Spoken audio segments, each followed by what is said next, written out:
ថ្ងៃនេះបានមកដល់ទីតាំងផ្ទះកំណើតរបស់ធឿនធីរ៉ានេះហើយគឺជាផ្ទះកំសត់កំររបស់គាត់តាំងតែពីទូចមកគាត់ធំដឹងក្តីនៅទីនេះហើយផ្ទះខាងក្រោយខ្នងនេះគឺគាត់ទៅតែសាងសង់ថ្មីថ្មោងមួយឆ្នាំជាងនោះទេទុកជូនឪពុកម្ដាយរបស់គាត់នៅឯទីតាំងខេត្តព្រៃវែងនេះតែម្ដងហើយចំពោះធឿនធីរ៉ាក៏បានបិចបោចបានចិញ្ចឹមគោបាន4-10ក្បាលផងដែរទុកឲ្យបងប្អូនអ្នកជួយមើលថែរក្សាអញ្ចឹងទៅហើយយប់នេះដល់ថ្ងៃប្រកួតហើយគឺ admin ឆ្លៀមនឹងសួរស្តុកឃើញថាធឿនធីរ៉ាគាត់ដូរម៉ូតសក់ថ្មីបងប្អូនបាទប៉ះជាមួយនឹង team Portugal ផងដូច្នេះបងប្អូនបាទមករីករាយសន្តាប់ក៏ដូចជាទស្សនាទស្សនភាពជុំវិញទីលំនៅស្រុកកំណើតរបស់ធឿនធីរ៉ាទាំងអស់គ្នា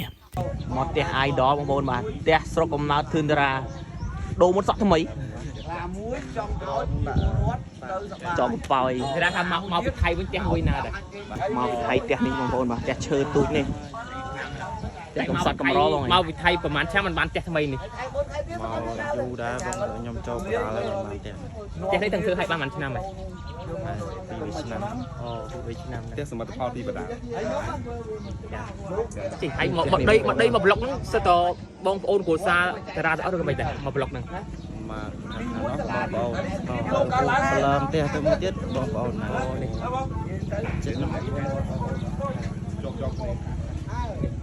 ចឹងពេលបងកើតមកគឺនៅផ្ទះនេះហ្មងណានៅផ្ទះនេះ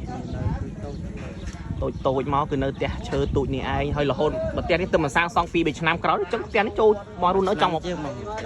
ឆ្នាំជាងនេះសមិទ្ធផលបានពីគុណខ្មែរយើងសុទ្ធអីចឹងបាទចឹងគាត់នៅផ្ទះឈើនោះចូលចង់20ឆ្នាំជាងមកហើយច្រើនពីខានឃើញតារាលេងម៉ូតសក់យូរណាយប់ហ្នឹងលេងថ្មីនេះ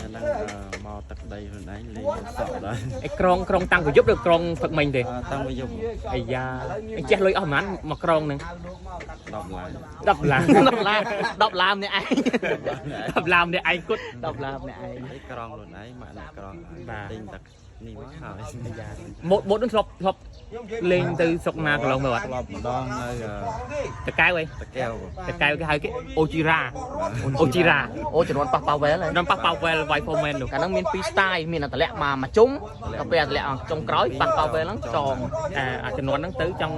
ងេបងាមដែរណាអាជំនាន់ម៉ូតហ្នឹងអានេះអាកាច់បកដូចគូណាងអញ្ចឹងមកវិញរំប៉ោស្មងរំបាច់ហ៊ានក៏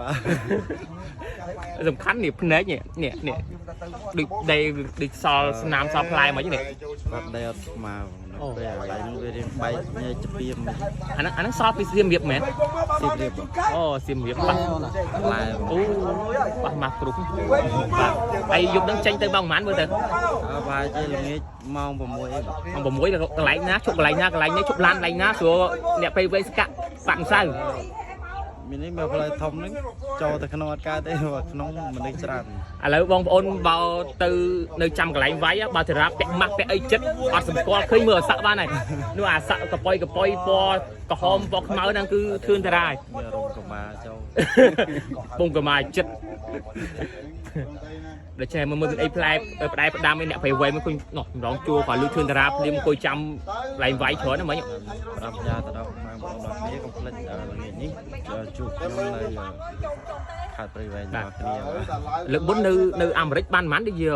វាយ5នាក់ឈ្នះបានប៉ុន្មានតែលើកមុនដូចជា4-1ហ្នឹង4-1ប៉ះជប៉ុនយើង5-0ចុះយប់នឹងរំពឹងបានប៉ុន្មានមើលទៅ5ប៉ះ5ប៉ូទុយហ្គាល់ចំយប់នឹងអត់តដែរនឹងចាំមើលសិនព្រោះឯការប្រកួតគឺយើងមុំខេងគឺចេះដូចគ្នាបើតារានៅព្រៃវែងមកដុំនេះកន្លែងណាកន្លែងកំសាន្តថាចង់មកហើយចង់ទៅ relax នៅម្ដុំ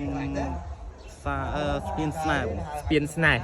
មានកន្លែងសួនសត្វអីហ្នឹងសួនសត្វហ្នឹងមានអីគេមើលខ្លះឡើយហ្នឹងសំខាន់ទៅជួបស្នេហ៍អ្នកដែលមានស្នេហ៍អីទៅជួបបានគឺកន្លែងហ្នឹងគឺកន្លែងគេសម្រាប់គេដើរលេងគេធ្វើដាក់កញ្ចុះដាក់អីដល់ផ្សេងហ្នឹងមានអីមួយពីរទៀតមានកន្លែងហ្នឹងមួយទៅមានកន្លែងមួយទៀតសួនសត្វគេនៅខាងមុខសត្វមកសត្វអូខេហ្នឹងអាចចាំមើលទៅកន្លែងហ្នឹងចាំមើលចេញពីកន្លែងផ្ទះធឿនតារាទៅ relax ហ្នឹងតិចគេឈៀលបាទសំខាន់ណាស់បានមកស្គាល់ផ្ទះធីរ៉ាផ្ទាល់ដល់ថ្ងៃណាមួយមកលេងធំណាស់ទៅជួយវាសល់ឯខ្លះបងមកឃើញផ្ទះនេះមួយបងថាទៅមកសាងសង់ហើយមិញដូចមានគោយ4-10គ្រាប់ដែរបងណាអូ 10 គ្រាប់ជាង ហើយយើងចំគោលក្រោលក្រោយផ្ទះនោះទៀតបងណាបើមានអីទៀតបងមានអីទៀត មកអត់ដែរថតទេមកធម្មតាធម្មតាអត់ថតឲ្យគេដឹងមក ឥឡូវពួកខ្ញុំមកថតឲ្យដឹងមកបាទ ណែបងជូនពរបងជោគជ័យយប់នេះមកបាទ បាទអរគុណច្រើន